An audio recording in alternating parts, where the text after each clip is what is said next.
Regarde Candy Tovex skier sur tout sauf de la neige avant de sauter directement dans le coffre d'un Audi Q7.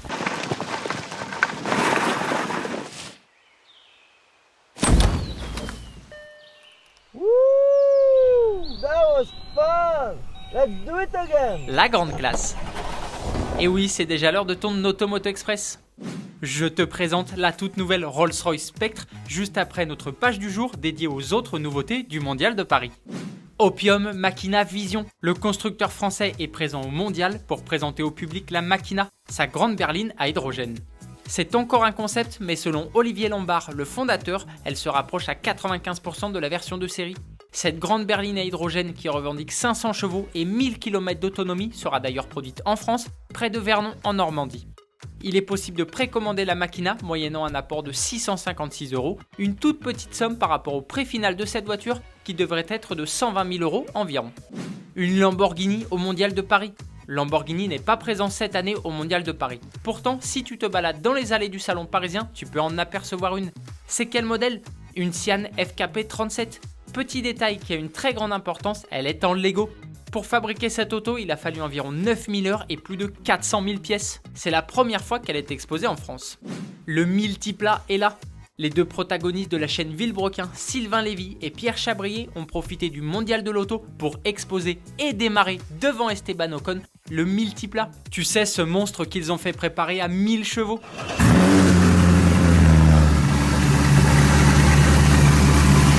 Animé par un énorme V8 préparé provenant de la Chevrolet Corvette Z06 de génération C7, au look reconnaissable au premier coup d'œil. C'est Kaimura, fondateur de l'entreprise japonaise Rocket Bunny, qui a imaginé ce kit. On t'en dit plus dans une vidéo dédiée très prochainement. C'est le sujet de la question du jour, que penses-tu du multiplat? J'attends ta réponse dans les commentaires. Révolution chez Rolls-Royce. Le constructeur britannique vient de dévoiler la Spectre, sa première voiture exclusivement électrique. C'est avec ce modèle que la marque va commencer sa transition vers le tout électrique. Pour imaginer cette voiture, Rolls-Royce a beaucoup travaillé, notamment sur le coefficient aérodynamique. Il est de 0,25. Même la statuette Spirit of Ecstasy a été revue.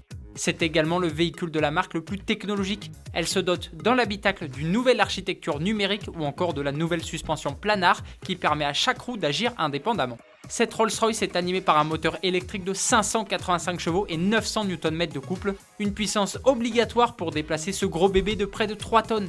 L'autonomie de ce véhicule est de 520 km en cycle WLTP. Elle arrivera sur nos routes au 4e trimestre 2023.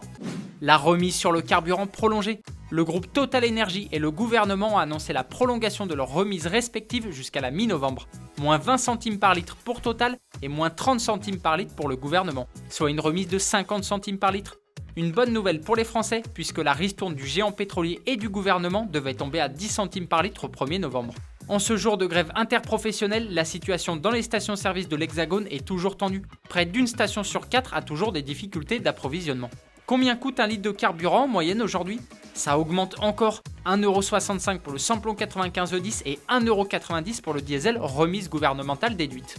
Avant de se quitter, je vais revenir sur la question d'hier. Je te demandais ton avis sur le concept Forever Trophy.